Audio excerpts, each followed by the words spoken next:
Sometimes I sits and thinks, and sometimes I just sits.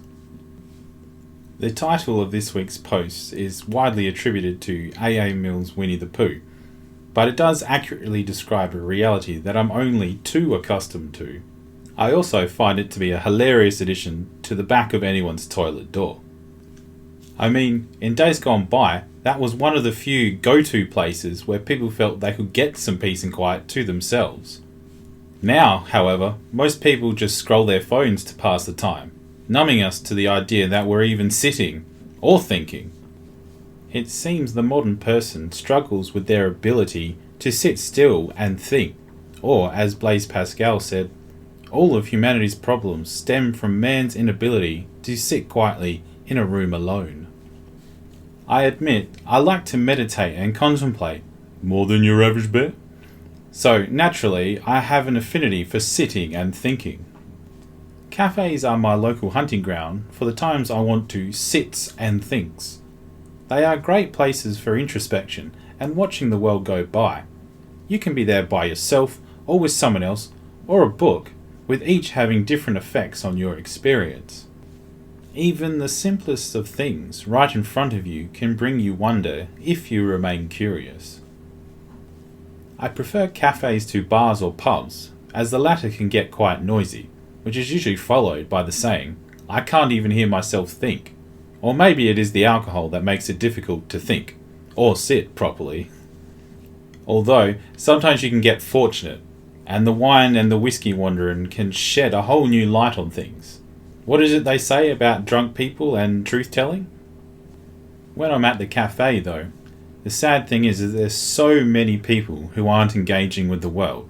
Phones, laptops, tablets, newspapers, all rendering these people unconscious to themselves and their environment. Take a look around. The world is a miraculous place that we've lost the ability to see right in front of us. I mean, have you ever stood and stared at it, marveled at its beauty, its genius? Billions of people just living out their lives, oblivious.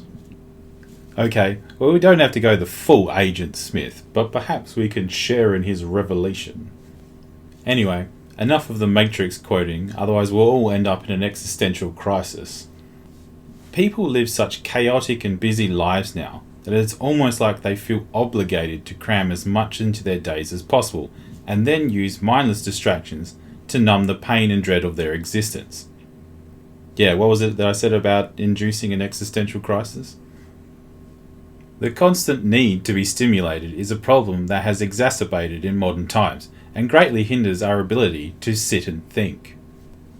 To cultivate a bit of peace and tranquility at the start of my day, I try and sit out in the back patio, as the picture shows, and create my own seeming stillness, just like the poem by David Whyte.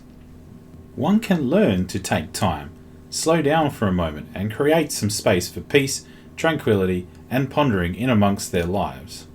It doesn't just have to be at cafes. You could find a spot at the beach, or a public bench or seat in a park, or along a walk trail. You can even do this at home, inside or out.